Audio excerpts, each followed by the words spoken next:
on. All right. Good evening. Thank you for joining us. This is it's a really special night for me, like sure for everybody else. We have Cindy LaPointe-Dafler, who is the Gold Star Vietnam veteran widow of Joseph Guy LaPointe Jr. We also have their son, Joe LaPointe III. Cindy is going to talk about, and it just went, yeah. Cindy is going to talk about, her title is Hometown Hero. And I've heard Cindy speak before. Tissues can be had over there. And Joe is speaking on my dad. He's going to tell who his dad is to him. Oh, his dad, okay. Yeah, his dad is to him. Heads up on that one. Guy was, God, let me get this together. Joe was only, 4 months old? 5 months old when his father was killed. He knew he had a child coming, he never got to hold his son. And Joe has learned who his father is through events like this, for trips to B-Trip, Vietnam. Yeah. Yeah, he has learned who he is. And the trip to Vietnam. Yeah, and the trip to Vietnam. They have made the trip to 2 trips, Vietnam. yes. Yeah. We're doing good tonight, aren't we? Yeah. Yeah. So there's not a lot much more I can say about giving away the good parts. So Cindy and Joe. Good evening, thanks for coming, family, friends, people I've never met before. Hi, Clinton. But thank you for inviting us to tell our story about my husband, Joe's father. We knew him as Guy, but B-Troop knew him as Doc. They called him Doc. It's the title of the book that my friend Linda Swink wrote, his biography.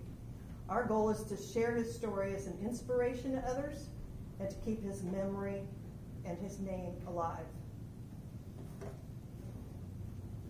Okay, Mark, it's not working. There's a switch on the side. On. Okay, thank you. Guy was one of only 3 conscientious objectors to ever have received the Medal of Honor. Corporal Desmond Doss, you've probably heard that name. He's got movies and, lots of books. And World War II, U.S. Army, 42 to 46. He was awarded the Medal of Honor, the Bronze Star, and 3 Purple Hearts. 3 Purple Hearts. Born in Virginia in 1919, he died in 2006 at the age of 87. The second one, Corporal Thomas Bennett, and I happened to find a book. I had not heard of this young man up till a few months ago, and I did find a book, so I was thrilled. Corporal Thomas Bennett, Vietnam, U.S. Army, 1968-69. He was posthumously awarded the Medal of Honor and Purple Heart. Born in West Virginia in 1947, he was killed February 11th, 1969, at the age of 21. Specialist for Joseph Guy LaPointe Jr., Vietnam, U.S. Army, 1968-69. He was posthumously awarded the Medal of Honor, Silver Star, Bronze Star, and Purple Heart, and other medals. He was born in Dayton, Ohio in 1948 and killed June 2nd, 1969 at the age of 20, actually a month away from 21.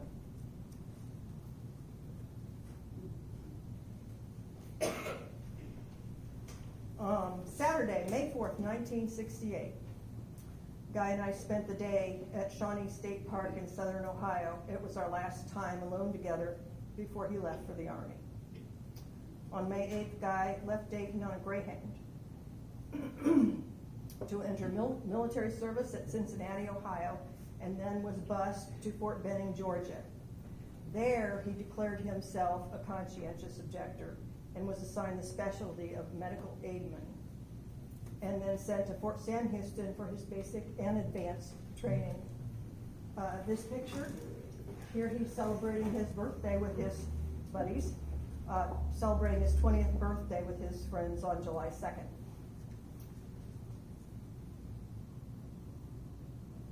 By November 11th, he reached Vietnam. He was then attached to A Troop, 2nd of the 17th, 101st Airborne Division. These are photos of Guy in Vietnam. Some new soldiers could get a Polaroid photo sent home to the family. B Troop 2nd of the 17th arrived in Vietnam in March of 1969, and Guy was then reassigned to that unit.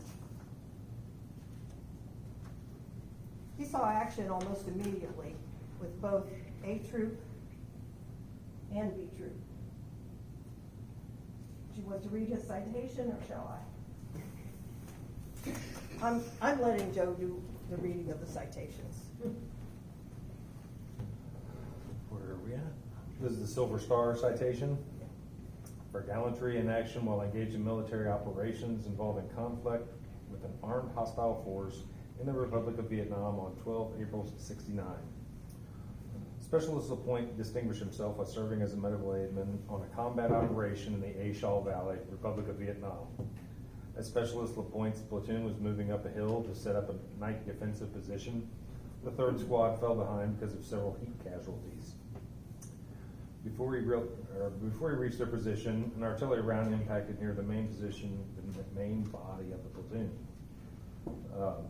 Realizing there were probably casualties due to the artillery, he rushed to the aid of his fallen comrades. While moving up the hill, 3 more rounds impacted between him and the platoon.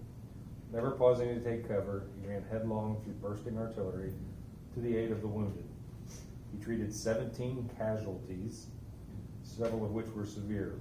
He was directly instrumental in saving the life of 1 man, and his quick thinking and expert treatment prevented the possible loss of more lives.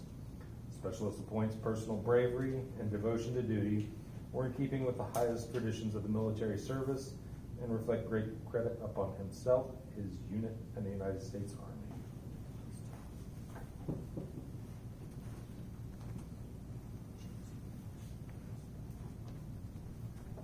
In his April 14th letter home, he wrote, "We had just set up on a hill to eat noon chow, and we were hit by artillery. 4 rounds came in. I was halfway down the hill helping some of the stragglers because about 16 men had dropped from heat exhaustion. It's getting really hot now. Anyway, I heard the rounds come in and hit the dirt. I kept yelling at these new guys, get down, incoming. But they sat up so they could see what was going on. Anyway, as soon as they hit, I headed up the hill to help anyone who might be injured. Well, we had 4 dead and 19 injured. One of the injured died on the medevac chopper. One of the new guys had a nervous breakdown. It turned out to be Marine artillery, friendly fire. The platoon leader of A Company 506 Infantry, which is the group we are working with now, didn't tell anyone of our position, and since we were observed in the area of a known NVA regiment, we were mistaken for NVA. It was terrible. Just think, these guys were still in training and hadn't been in country for 2 weeks. Most of the bodies were badly mutilated. We had an entire squad wiped out. Most of the guys hit were squad or platoon sergeants. Only a couple of guys did I know very well. It was sickening. After it was over, I collapsed from exhaustion, but here I am still in the field. Now, I can't find any information online about this incident. However, I did find 4 KIAs listed as misadventure, friendly fire on the correct date and location.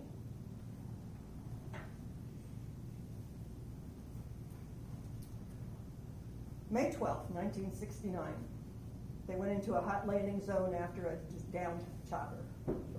He wrote, "We found the chopper and the 3 men in it were all alive. They all had cuts, etc. One had a broken leg and ankle and another a broken back, but we got them out alive. We were fired at by AKs and 51 calibers. We called in an airstrike and knocked out their machine gun. I was on Hill 937, but before it became known as Hamburger Hill.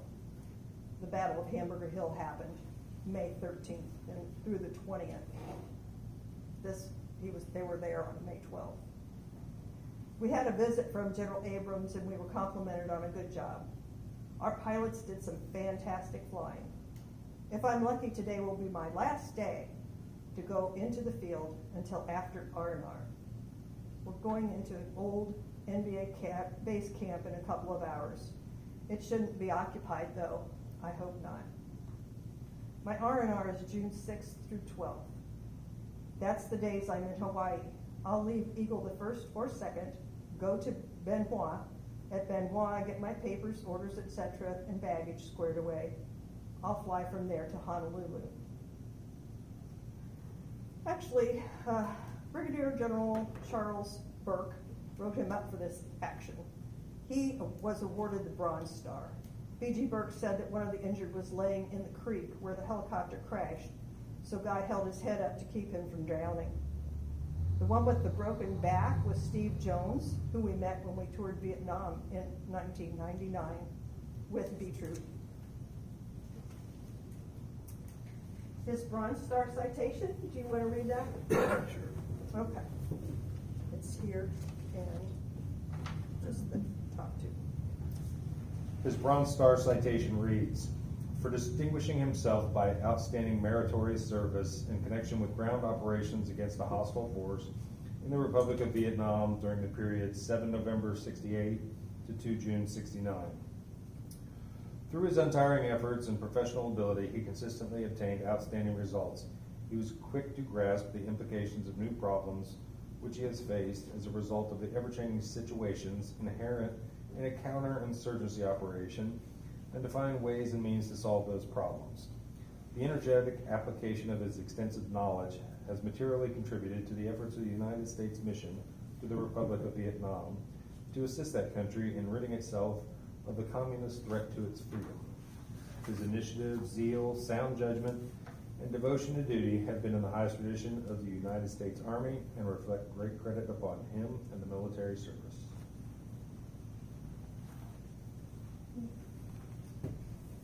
B Troop was a reconnaissance platoon and was made up of 23 men. As a recon platoon, B Troop was dropped into a landing zone to verify enemy activity. On June 2nd, those in command wanted to know the existence and strength of the enemy on Hill 376 now. He expected that he was going to leave to get ready to go on R&R and meet me in Hawaii. And this is on June 2nd. On Hill 376, Tam Key, Vietnam, he earned the Medal of Honor.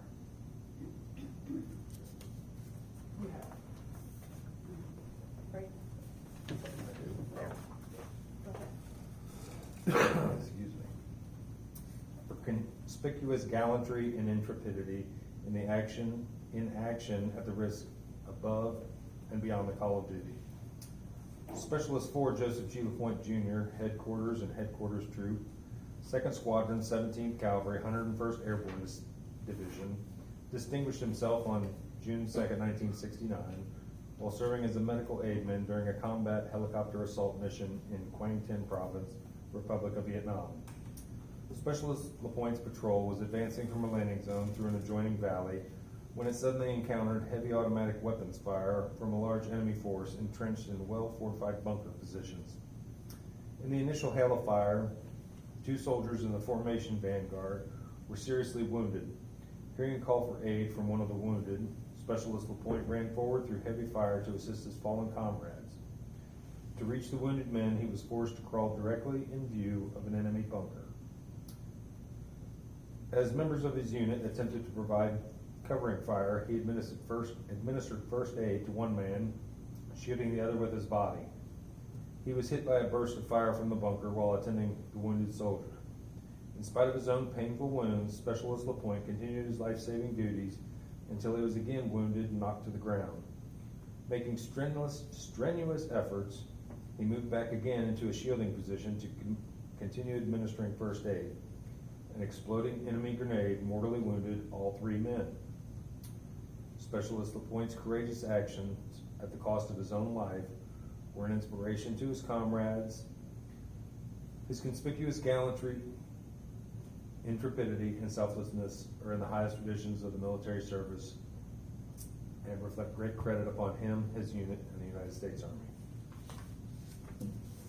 Thank you. You realize he wasn't supposed to be on that mission. The replacement medic, the helicopter that the medic was supposed to fly in on, broke down, and kind of insisted that he needed to be on it. And if you read Linda's book, you'll see the details. I have an excerpt of the report written by Marcus Pryor, who was also there. He gathered this information as well. 1st Brigade Commander Colonel Dietrich made the decision to commit Troop 1 501st as soon as the action started. B Company landed about a click away and began the recon by fire that would bring them to the top of the hill. About 17:45, the link-up and relief was complete, although the platoon would remain on the hill until the following morning. 2 remaining companies of the 1st 501st were inserted onto the hill. The battle continued unabated for about the next 15 days. They put 18 people up on that hill. Our pink teams continued recon of the hill. After it was all over, it was discovered to be the headquarters of the 2nd NVA Regiment of the 2nd Division. It's about 300 to 800 troops. The hill was honeycombed with tunnels, many of which emptied out on the river's edge.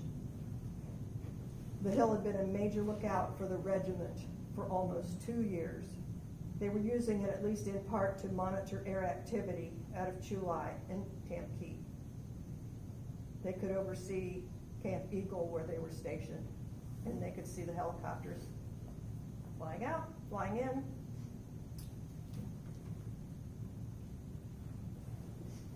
June 3rd, we received the telegram that Guy was missing in action.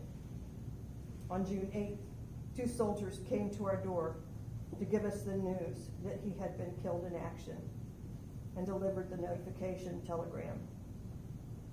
Our son, Joe III, was just 5 months old. When they told us, I rushed to my room where my son lay sleeping. I curled up on my bed and cried.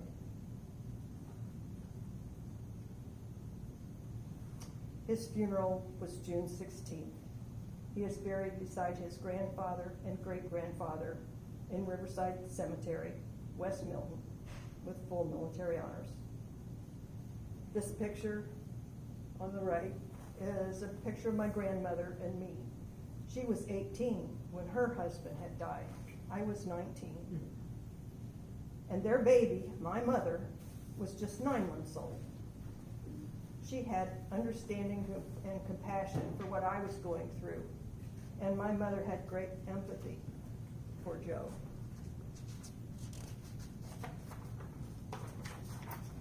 Your turn, son.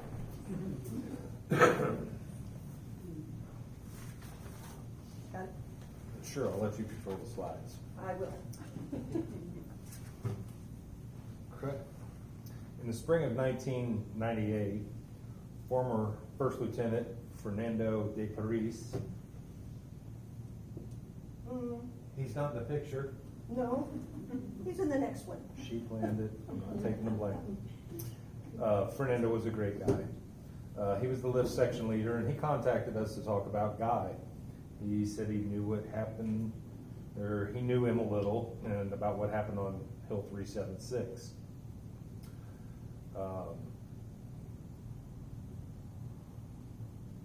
I'm winging it here, going off script. I like to do that.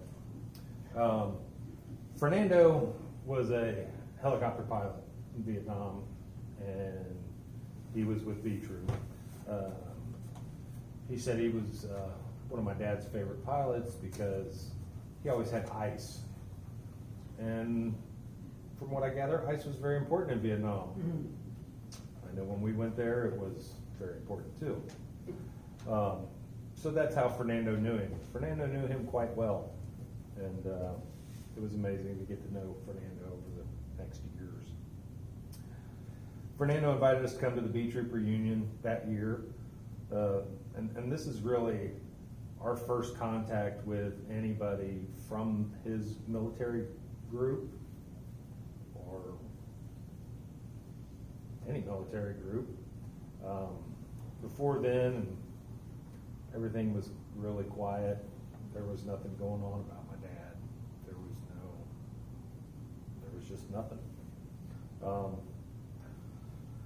So yeah, we of course wanted to go to the reunion and meet the other people, because there was other people in his unit, and they were all part of B Troop. They were going to the reunion too. That year we went to Fort Campbell, Kentucky for the first time. It was great.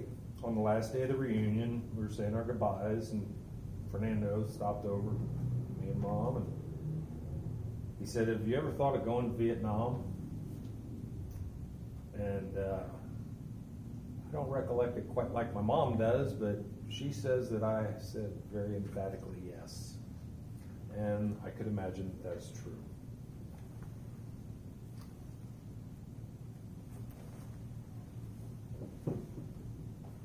Taking a break here, I'll show you. The big guy in the middle, right there, is Fernando. He was a great guy. I have to point him out. He's no longer with us. The mission to Vietnam was to land on Hill 376 and extract the 5 souls that were left behind on 2 June '69. Return to Vietnam, 2 weeks in Vietnam, is a documentary you can find on YouTube, Return to Vietnam, Healing on the Hill. It was done by a news reporter and cameraman from Fargo, North Dakota, and that would be Kevin and Eric, and we're still in contact today, 5 years later. They created it was an award-winning documentary. So if you go on YouTube, look up Healing on the Hill. It's very nice and very intense.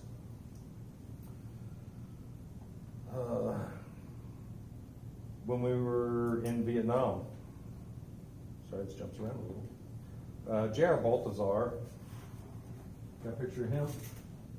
J.R. is on the far right of the right picture. That's Ken, my mother, and J.R. J.R. was 17 that day in Vietnam, in the war, not that day. J.R. Baltazar stood on a boulder and spoke exactly about what happened that day. He told us the entire story. I don't think you can get a real good sense of what happened throughout this time, unless you were in the military. You may have some good ideas. I certainly had no idea of what he had gone through on that day. And even through all our talks with all the other veterans from the B Troop, nobody gave a description like JR did. And it is in the documentary, and there was not a dry eye on that hill. Fernando couldn't make it up. He was a bigger guy.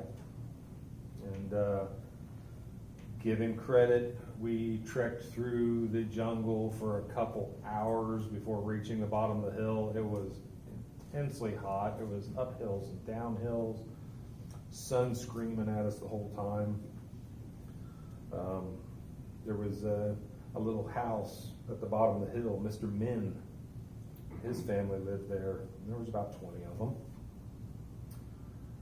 Fernando rested there and he was concerned about heat stroke, obviously, and it was a hot day, and, you know, we understood.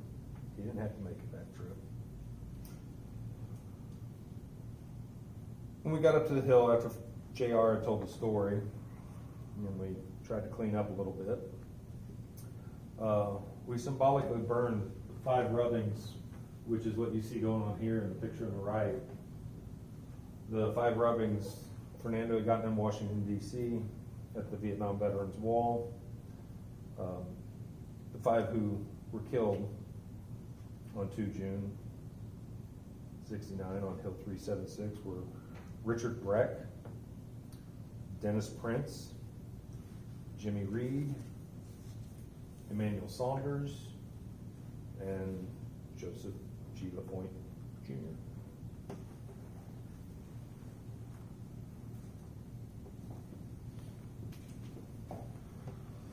There have been many ceremonies and honors. I have a list here, but 2 of the latest are May 2019, saw the release of Guy's biography by Linda Swink. They call him Doc. It's in parentheses and it's gray, and I don't know if you want me to read this, but the book is $6.43 on Amazon. And it's worth every penny. If you read that book and don't cry, you are a terrible person.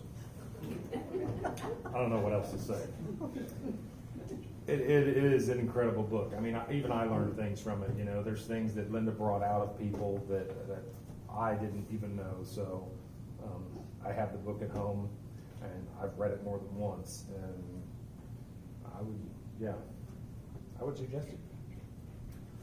June 3rd, 2019 was the dedication of the Dayton Veterans Affairs Medical Center Auditorium in honor of my father, Guy LaPointe, Jr.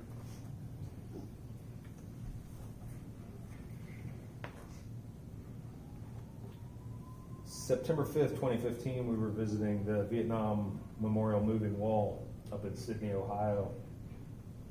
And this is my youngest daughter, Gracie,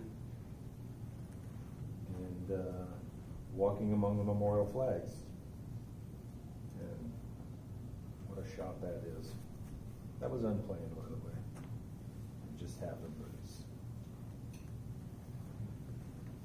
very meaningful. We brought some items which are on display over here, including Guy's Medal of Honor.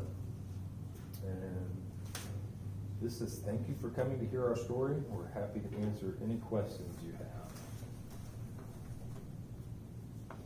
Question away. What was it like for you growing up without him? Did you know, how early on did you start knowing who your father was? Okay. I don't know how old I was when my mom got remarried, maybe 3 or 4, something like that. And then I know when I was 6, we moved. She had divorced him, and I have a half brother, just a brother.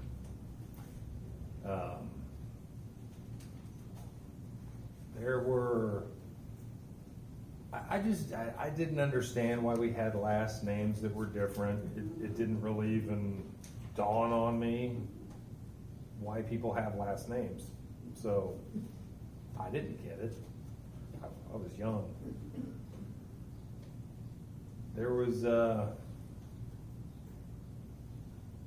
think one of the first ceremonies I went to was, there's a Vietnam Veterans Memorial downtown Dayton. I don't know if you've been there or seen it. But for the dedication for that, I threw a wreath off of the bridge there. I think it's the Stewart Street Bridge. And that's probably one of the first, or real close to the first time that I started going, you know, what's this about? I don't want to speak for Mom, but I'm pretty sure I know the reason behind it. It is just that there was so much pain involved in trying to talk about my father within my family that nobody wanted to really bring that up. And, you know, we're talking the 60s, 70s, and sorry, the other generation. And so they didn't talk about it. It didn't get talked about a whole lot. So, you know, I started realizing about then, and I think I was maybe 10, 11, 12, somewhere in that area. I started really becoming conscious of what it was about. And I don't know when I had my big aha moment or anything like that. You know, I don't remember that, but it was a real gradual process through the years. You know, I was probably 10 or 12, somewhere in there, when I really realized what was going on. What was this about? You know, because I never knew my father. You know, I didn't have a father growing up. My mom kind of forced my grandpa LaPointe to see me at some point, because even he was just in so much pain from seeing me, you know. He'd be like, oh my God, that's my kid, smaller, and my kid's not here. And I could only imagine, you know, he's unfortunately passed too, and I can't ask him. I wish I was conscientious enough back then to ask him questions like that. So. Well, people weren't talking about Vietnam at all. No, nobody was talking about it. Yeah, It was talking about it. brushed under the rug, and, you know, just nobody was talking about it. Nobody was doing anything about it. It's just, you know, the dirty little war that we wanted to talk about, just brushed under the rug. So, yeah. Yes, sir, Mark? So when you went to boot camp, did your DIs treat you any differently, or did they even know? I have no clue. They treated me just like everybody else. I was just another number as far as I know. I don't remember being treated special, because I went through some things. You know, you were all 17 once, or most of you. Some of you haven't reached that yet, but 17, you're still stupid. You know, and I went in at 17. I was stupid. I was way too immature to join the Army. I should have never been in there, you know, to be honest. So, no, nobody treated me any different. And, you know, if they would have treated me different, it probably would have started with my recruiter. Maybe he could have told me that, hey, you can go to West Point, you know. Yeah. No, he didn't tell me that. You know, I didn't find that out until after I got out of the service even. So that was kind of rude, whatever you want to call it. Yeah, they didn't recognize it or do anything special. I was So not a you're- special person. So your mom signed for you to go in the service. At 17, yeah, Cindy, what were you thinking? she hated Well, every minute of it. He went in on a delayed, so between his junior and senior year, he spent the summer in training. And then after he graduated, he went to his advanced training, and he was in.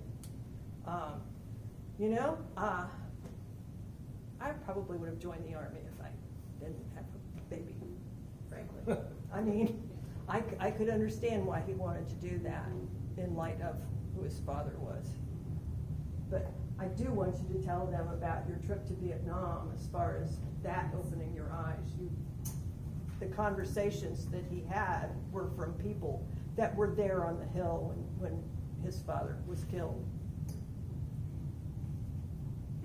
What do you want me to tell? Well, you had said What do you before, want? yeah, you had said before that it really opened your eyes to be around them and listen to Well, them. yeah, I mean, we went to Vietnam in '99 for the first time, and the people that went were all B troopers. There was a couple extraneous people, but they were still military oriented. And of course, some people brought their wives. JR brought his nephew, you know. But we went to, we went from LAX to Taipei to Saigon, Ho Chi Minh City, and that's the first time I really got to meet everybody, and sit around and talk to everybody, and start hearing these stories. And these are guys that had known my dad very closely. They were. Who's been in the military? Who's been in the military? Yeah. So you guys understand the camaraderie between your brothers, your sisters, and it doesn't go away. It never goes away. And these guys that went with us, you could feel how much admiration and respect they had for my dad, and just flat out love. And they told stories, and I can't even remember specifics anymore, but I remember they told stories, and it's not all about pain and dying and getting blown up and things like that. You know, there's a lot of fun stuff that happens. I had a lot of fun in the military. I don't know about you guys, but I had a lot of fun. And I sank a Hemet. That was great. I was driving. So yeah, they told stories about him, you know, and that's really the first time in my life that I got to hear stories about my dad and the kind of person he was. You know, I got a little bit of background while I was here, but it was usually, you know, he was a mailman in Inglewood. He worked at Allwood Audubon Center. He loved nature. He was just an avid outdoorsman, but I didn't get to hear the real personal stuff and the stories, you know, when you're bonding with the other people in the military. You don't get to hear those stories unless you get it straight from the horse's mouth, and I'm very privileged to have gotten that, because, you know, most of his troop made it out, and most of them were there. There was, I don't even know how many people were there, and but it was amazing just to hear the stories about him, and not just about him, about all of them. You know, they were all a giant group of, you know, these 18 guys, and they had lots of stories to tell, and they would recount them to me, and that was, yeah, eye-opening to say the least. You know, I really started to get to know who my dad was a lot better from that, just because they were so open to talking about it. And you know, it's kind of been that way. It's kind of been that way through my life. We go to these different functions and stuff, and before I was even military, when I was younger, you know, we'd go to these places, and military guys would come up and talk to me, and you know, they'd sit down and they'd just start talking. And I was interested. I love to hear their stories. I love to hear everybody's story. And I remember talking to a guy one time. I can't remember his name, but I remember later on his wife came up to me and was like, "He's never told me any of that stuff."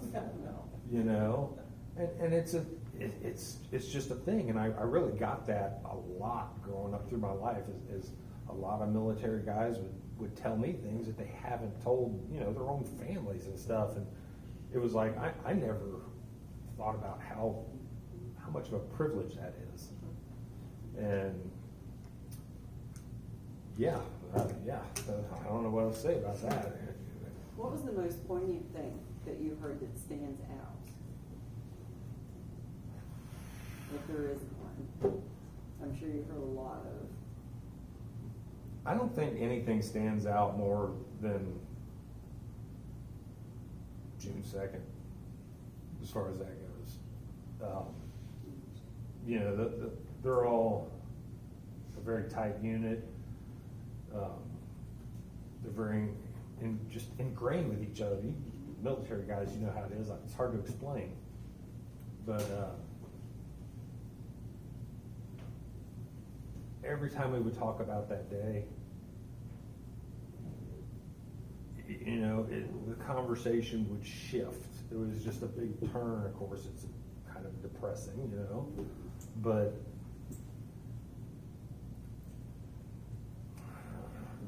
sorry, I'm looking for the words. They never talked about it in a real depressing way. It was always like, hey, and then Guy did this, and you know, and they were like, okay, just explaining everything. You know, you could just see how much everybody cared for everybody, you know. And I don't know how anybody else's military experience is gone, but I know I cared for the guys that I was with. I know they cared for me.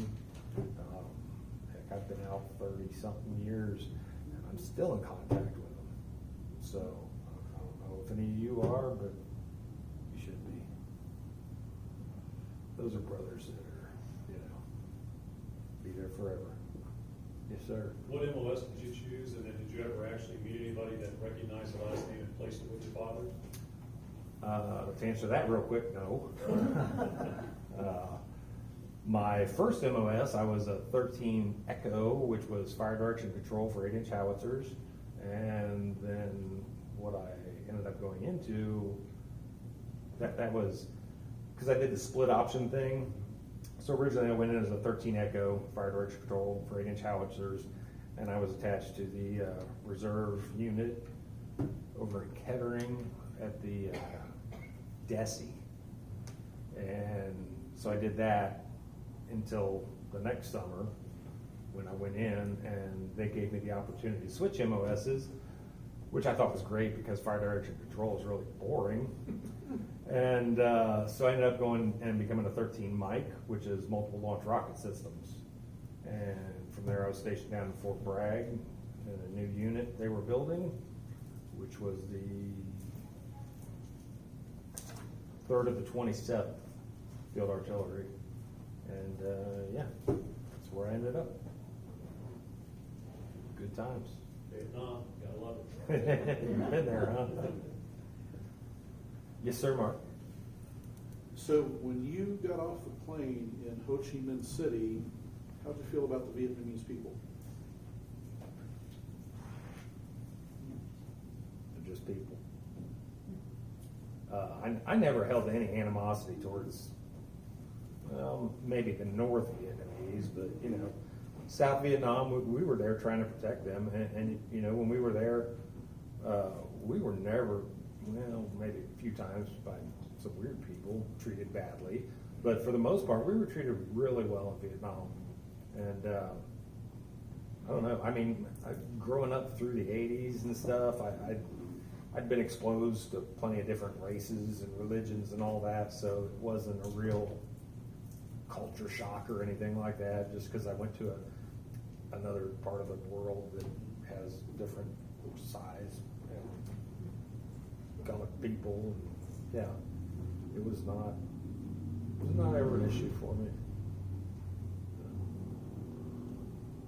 Yeah, yes, sir. Was that the only time you went back to that hill, or have you been back after that? Been twice? We went twice. We went in 1999 the first time, and like we were saying in here, the first time it was really a mission. And, you know, that they had felt that they left those 5 guys' souls up there. They never had a chance to properly extract them. You know, their bodies came home, but their souls hadn't. And they all truly believed that. And you could feel it when you were up there. So in 99, you know, we went there, and I think we were there, probably close to 4, 5, 6 days before we made this trek through the jungle, up the hill, and all this. And honestly, in 99, I don't remember much about what we did, because we were on a tour, and you know, they take us around to different places, and I can fairly honestly say I don't remember much of that.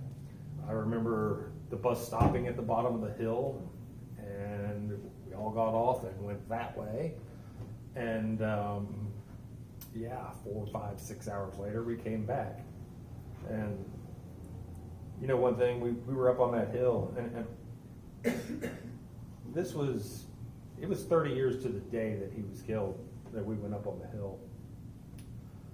So, you know, middle of June, weather's pretty hot, and it'd been screaming hot all week.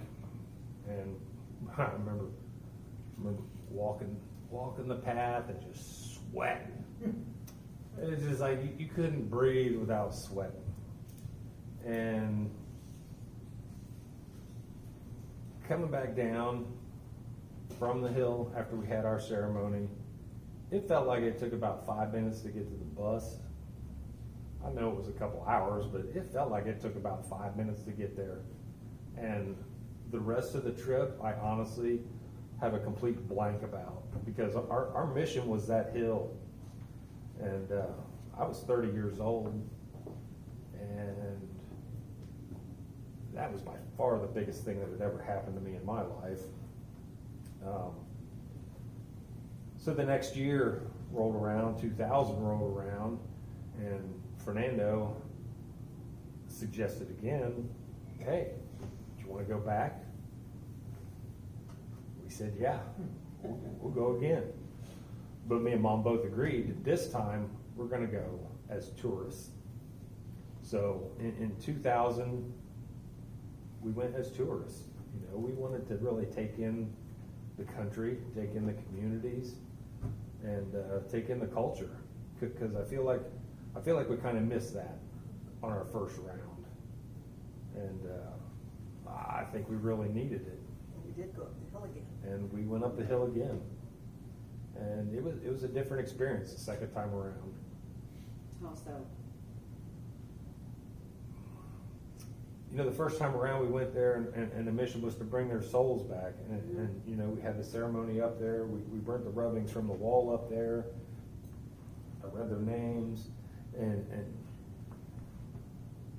it's weird. You could just feel a release of energy, you know, whatever you want to call it. And I'm not one to believe in supernatural stuff or anything like that, you know, or ghosts or whatever. I'm very down to earth, but even I could feel that it was like a great weight was lifted off of us, off of everybody at that time.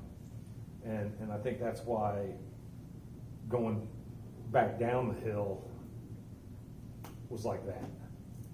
There was just nothing to it. So yeah, when we went back in 2000, we really took in the culture. We went around and visited, you know, some of the popular places. Actually, I do remember something else from the '99 trip. We went to what at the time was called the American War Atrocities Museum or something like that. Okay? Yeah. Where, yeah, they picked on us pretty bad.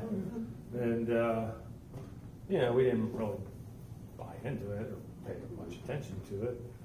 But we found Fernando's But, helicopter. yeah, the helicopter, they had a helicopter, a little huge on display there. And it turns out it was Fernando's helicopter. Wow. So he recognized it from the tail number.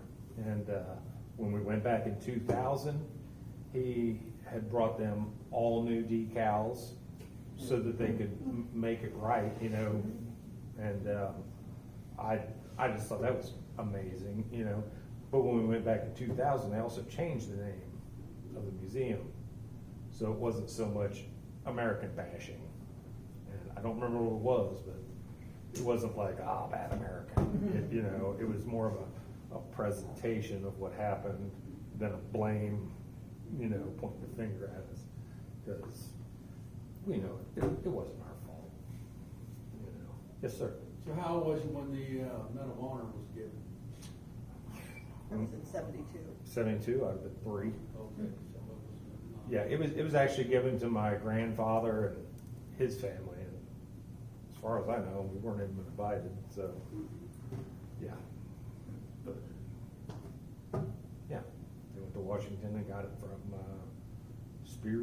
Spiro Agnew. So you didn't go?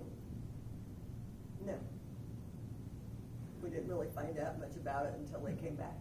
Oh, okay. You know, as Joe said, I had remarried. Mm-hmm. I had remarried, so I wasn't next of kin anymore. Yeah, So. that's when it fell back on his family. Mhm. Still. That sucks. Terrible things people do. It happens. Moving on. Anybody else? Okay. I'm an open book. I promise. Cindy, what was it like for you, going up on the hill? Well, I'm sure, Joe's emotions were strong and mine were obviously quite strong. We got up on the hill in '99 and we stopped at that home, and Fernando knew he couldn't go any further. So he had sat down and he read what had happened that day from his perspective. He dropped him off. And that's what he kept saying now. I dropped him off, but I didn't bring him back. Didn't bring him back. Now, they were brought back, but by a different group. So he felt very strongly he'd left their souls up there. That's why he went and did the rubbings in DC, and that's why we did that ceremony. The next year, we went up on the hill again, and we just looked around. We saw the ditches and pits, and I could see the view of the lake from there. Another thing that Joe didn't mention was that the weather that day was exactly the same. That's what I was trying to get to. Yeah. Yeah. And we were there, and it started raining, and everybody had left, and my sister was with us, and the three of us turned around. Tell them what you asked. Do you remember? Can we sing? Can we say, whatever? I forgot what I said. We didn't want to go. Taps. We sang taps. Oh, that's right. Oops, I forgot. In the rain, the three of us stood there and sang taps, and then we turned around and we kind of slid down the mud. All the way down. There was a few people that waited for us, but that was like Joe said, that first trip we were on a mission. I didn't even feel like my eyes were open until we were on that hill. We experienced that. We came back down, and then it was done. We were done. And we still had days to be there. And I know other things happened because we met Vietnamese officers and shook hands, and it's in the video. North Vietnamese officers. North Vietnamese officers, right? Yeah. Yeah. The Well, actual people that were on the hill that day. yep. Yeah, was one of And them. Fernando said, "Why didn't you shoot at me?" Yep. And the translator said, "Because I wouldn't be here to talk to you today." It was chills, right? So, yeah. It's only a 30-minute film, a video. If you get a chance, look it up. What was the most poignant thing that you learned about Guy? Well, we had been to a reunion, and we heard a lot of stories, and some of the stories were how he took care of the kids that came to the camp, the Vietnamese children. He would patch them up, and then other stories were how he would teach the other soldiers how to brush their teeth and how to take care of their feet. Some of these guys didn't learn that growing up. And I thought that was pretty cool. But the stories that I heard from, he was Captain Burke at the time, those were very powerful stories. He wasn't supposed to go on that mission. He was supposed to leave for Saigon and get his orders. And he just ended up on the helicopter.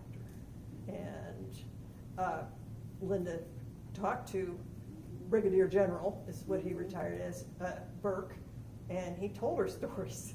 And I was amazed at the detail.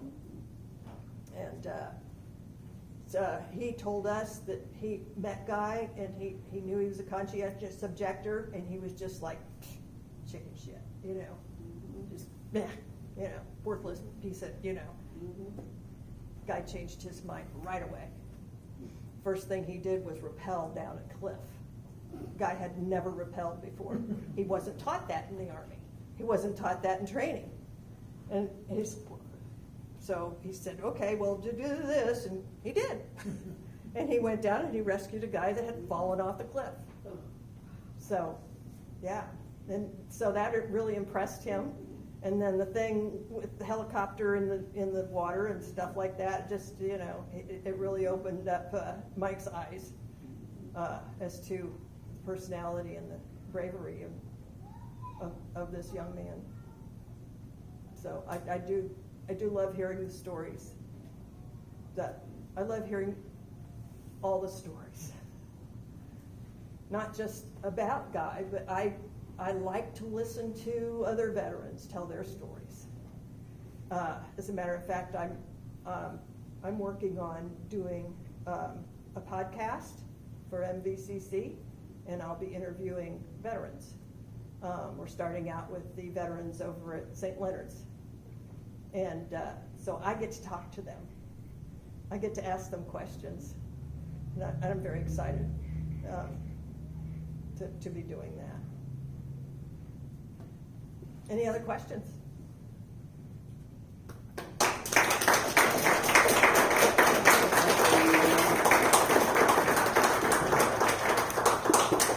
All right, you can't go anywhere yet.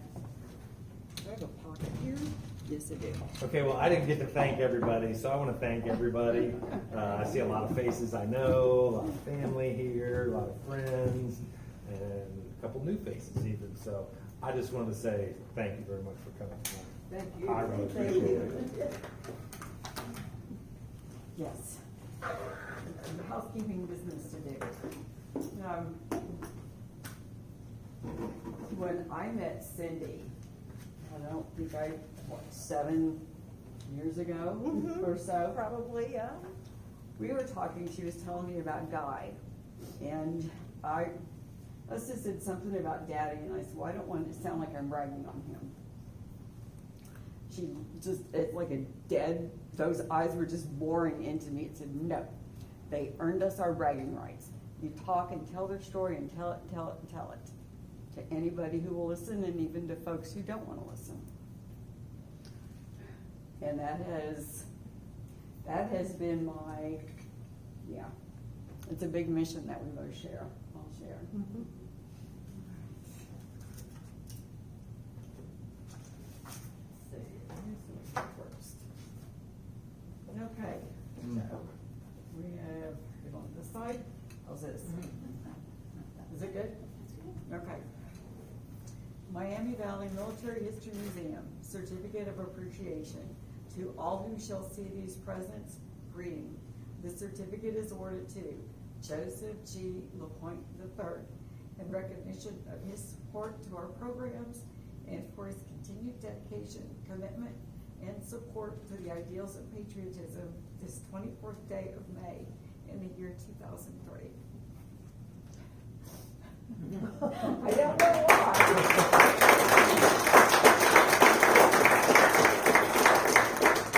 I have no idea where those came from. So we'll do a repeat. Okay. The Miami Valley Military History Museum Certificate of Appreciation.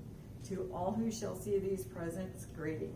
This certificate is awarded to Cindy LaPointe-Dafler in recognition of her support to our programs and for her continued dedication, commitment, and support to the ideals of patriotism this 24th day of May in the year 2003. Thank you.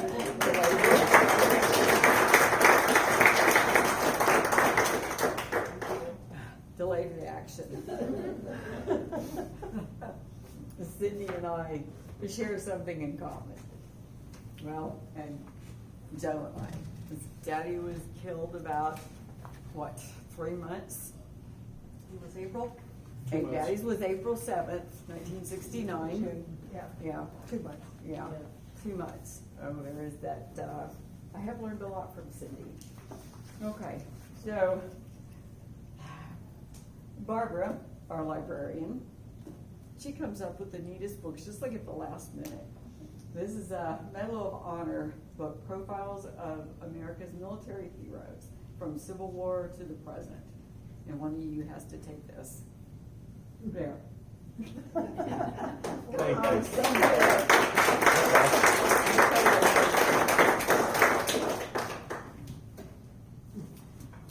you. Let's Mark, right, before I do that.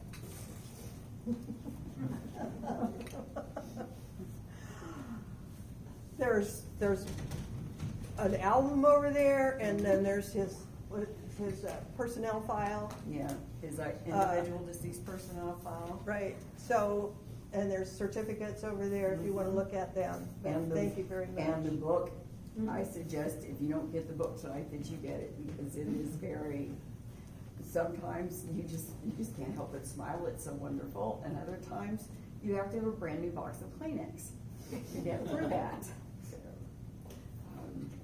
So, okay, announcements, Mark. So we're in the 72-hour window of our second annual military history muster, which this year will be at Calamityville. We're gonna have cannons firing, small arms displays, all the things that we couldn't do when we were up in Community Park because, you know, we might alarm the local indigenous personnel. So everything is free. There's gonna be a lot of great history for you to see, so come out and see us. If you can't, get on Facebook, tell all your friends, and also remind them that they're gonna hear some loud noises and not to panic, because the police will already know. So come out and enjoy a good weekend, and then on Memorial Day, Dan already told you about the memorial, but remember, that is not the start of summer. It's not the opportunity for you to go buy a $1,200 mattress. That's not what the holiday is about. So be thoughtful, be prayerful, be thankful. That is all. That's it. Thank you both.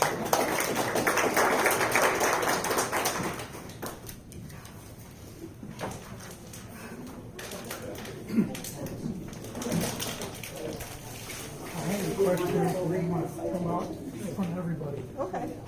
What meeting was that? Yeah, I sure do. Thank you. He was a really good He was on it. It is On now. it. It was a great gun. That's what killed people. And, yeah, perfect fit for medic. Yeah, I'll be, I Carry got gun my friend here. ammunition, you can carry more I'm waiting medics. for my ride. I didn't know whether it was anti-war. Actually, I just try to He was cover not my in favor of the war, but he would Look, not, indeed, I am would not. not I'm still that shame same his right. family by not doing it. His father was in World War II. I get the impression you're one of the discs. I tried real hard. I didn't get one of the discs. We was coming back from one of our targets, we had north of here. There was a little airstrip that was passed that had the wall up. Now, we go further down on the wall section was the stepson. Stewart.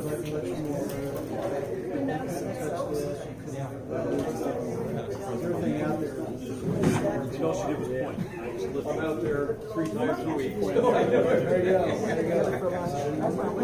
Good.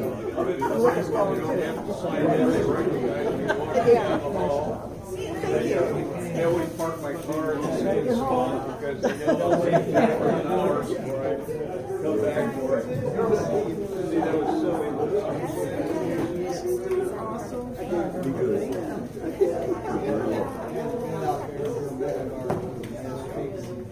I know. Walk like this. I got buddies that want these Well, all I can say about that is Captain Ed and I were contemporaries. When I saw it, next year when I finally met up and he had worked himself up the ranks considerably from the days we were together. Thank you. No, this is my granddaughter. Hey, hon, we have 4 generations here today. My granddaughter, that my daughter, and of course me and my mom. No, my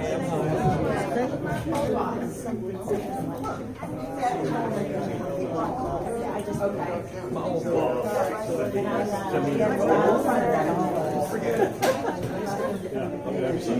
Now,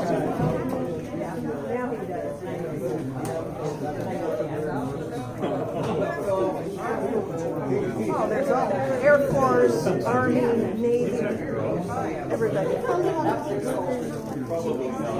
calling on Jimmy. When it was 17, I asked one day. Well, you saw me halfway. Why I'm not here.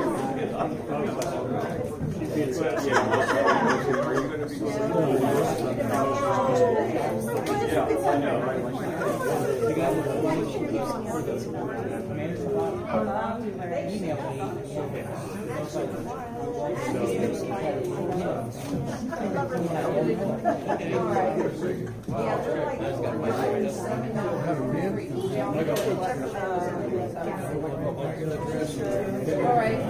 There is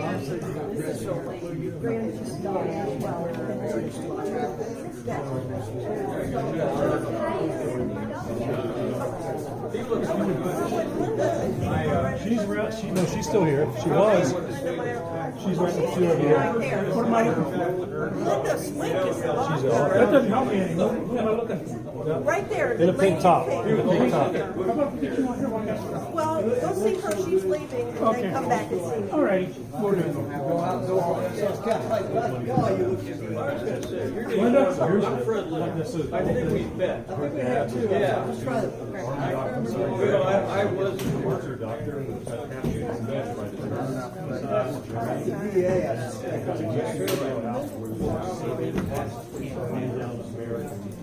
Yeah, I was like, when I was out there today, one of the physical therapists said, you really ought to come out here. And I said, I'm not only been here for ceremony, once upon a time, one of the guest speakers. Well, we've been there. Oh, yeah. You got the right of way. If you went before, then that's okay, because they don't keep it down. Yeah, they keep expanding. No, it said do it one day. I don't want to get on my high horse. I have nothing but praise. The day you see stuff that are like, always. We're going down to San Antonio. That dog. There's so many guys out there. And VA hospitals that get nothing but one gripe after another. We get very few. Well,